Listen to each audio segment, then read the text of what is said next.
What's up, YouTube? It's time for a review of the new all-time low record, Last Young Renegade, out this past Friday, June 2nd. Now, if you want to feel old today, allow me to remind you that this coming September marks the 10th anniversary. The 10th anniversary of All-Time Low's breakout second record, So Wrong It's Right. That is crazy to me. That record, of course, was my introduction to the band, as I'm sure it was for a lot of people. In retrospect, that album could not have come out at a better time, from a commercial standpoint at least, because it arrived during that brief window where radio was just being invaded by this maelstrom of pop punk and emo bands. You know, the My Chemical Romances and the Fall Out Boys and the Jimmy Eat Worlds, they all had big records around this time, big commercial records. So All Time Low had this crazy crossover audience available to them that 10 years later doesn't necessarily exist anymore. But either way, I'm glad that it found its way to my ears because I love the shit out of that record, as well as the next one, Nothing Personal. And between those two records, you know, growing up as a metalhead, those two records made All Time Low one of the exceptions to the rule for me. When all I wanted to listen to was Carcass and Emperor and Napalm Death, you know, I wasn't about to spend all my time checking out The Academy Is and Cue's What We Aim For and The Main and all the contemporaries. You know, I was more of a metal and a hip-hop guy as well. So All Time Low, along with Yellow Card, which were my favorites, Jimmy Eat World, of course Blink and Newfound Glory, and a few others, were really my window into that pop-punk thing that I wasn't necessarily a part of, but as a young, energetic teenager, I could find a lot to like about. With this new All Time Low album, though, which is now their 7th, I'm kind of popping my head back in after breezing over the last couple of records. But they announced this one back in February, and I heard the release date, and I knew it was time to check back in. Album release strategies in 2017 being what they are, it seems like you either just flood the internet with pre-album singles and like reveal half the album before it's out, or you just drop it out of nowhere. And with Last Young Renegade, All Time Low definitely did the former. There was 4 main singles before the album was even out, as well as a 5th one that dropped like a day or two before Friday. I actually wrote about the singles on my blog, which I'll link that post in the description if you want to check it out. But I'll sum up my thoughts on these 4 main singles, because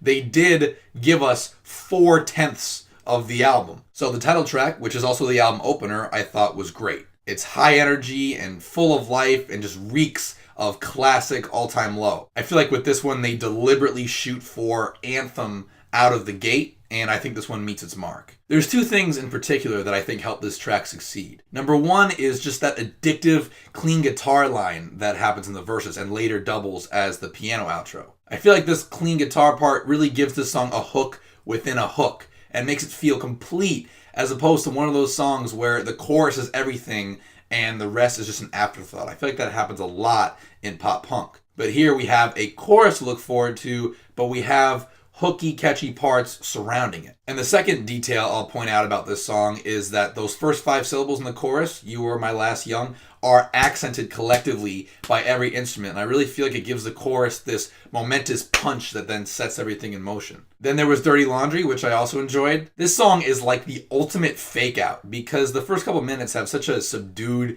mellow pop vibe to them. But then after that little guitar solo, all of a sudden, boom, that last chorus has a very big, very full sound to it. It kind of hits you out of nowhere because for those first couple minutes, you almost forget that you're listening to a pop punk band, that you're listening to All Time Low, because everything sounds so stripped down. But I think that contrast doubles the impact of the last chorus. Then Nice to Know You is a decent tune. It's catchy and up-tempo and has that whole chanting refrain thing going for it. But I couldn't help but feel like I had imagined this song before I heard it, you know? Like I knew somewhere on this album the whoa-ohs were coming, and I knew somewhere on this album that hi-hat dance beat thing was going to show up. That happens in the song's chorus. So just having already anticipated those 2 things, this song felt very generic. Then the 4th single, as well as the next track in the track listing, is Life of the Party, which the first time I heard this intro, when I heard those chipmunk vocal samples, I was like, oh, not this trend. Like we just went over this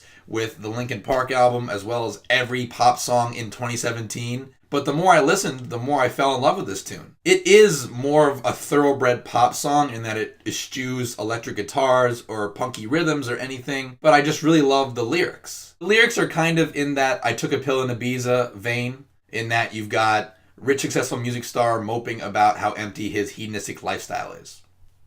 This one specifically deals with boozing and kind of the underlying identity crisis that comes with playing that rock star partier character for years and years and years. He's kind of paying the price of excess in this song. Alex sings about losing himself and realizes that all this partying has brought with it a real lack of meaning. It's a classic, like, this life ain't all it's cracked up to be kind of song.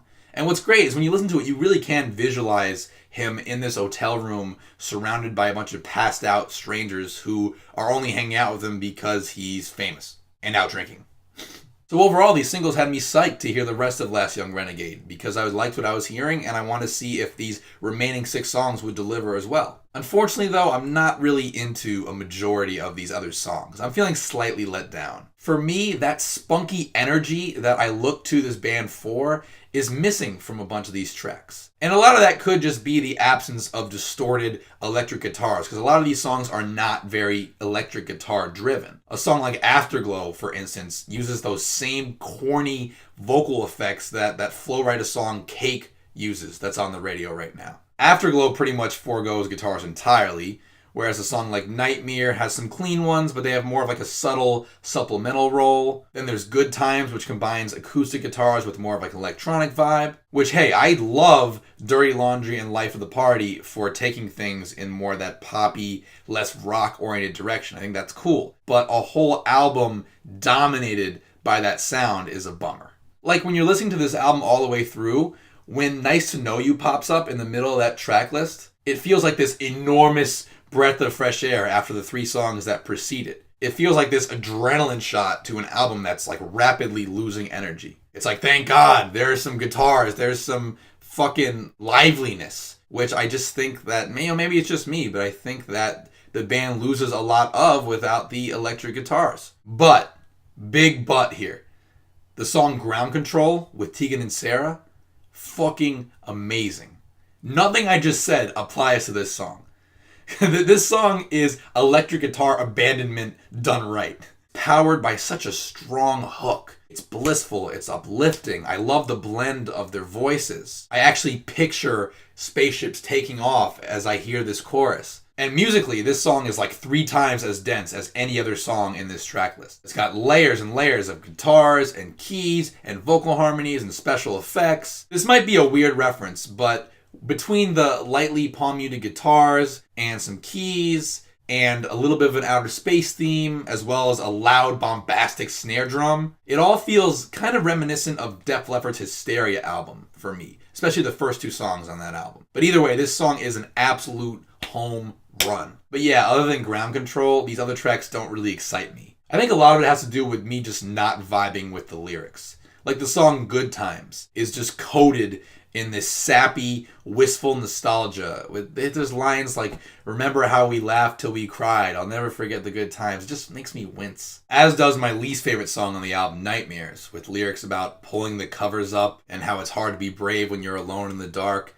Which I can appreciate these lyrics for probably being a deeper metaphor for something, but just the way everything's phrased. It's very difficult for me to relate to these childish themes as a grown-ass man. And I don't know, I kind of feel like an asshole saying that, but it's just how I feel. Like, personally, I need music that speaks to me. And something that speaks to me when I was 6 doesn't speak to me now. There's not a single song on here that I completely hate. It's a pretty enjoyable 36 minutes of music for me. It just so happens that I really like 5 songs. The title cut, Dirty Laundry, Life of the Party, Ground Control, and Nice to Know You, which has kind of grown on me. And the other 5 I could take or leave. The lyrics don't really do anything for me. They don't appease enough of that rock-driven side of All Time Low, and they're pretty forgettable. I see little reason that All Time Low fans won't like this album. I think if you're open to their poppier side, you'll keep riding with them here. I think there are a few live favorites in this track list for next time you see them. Though, if you're like me and you like to hear loud guitars, you're going to be disappointed.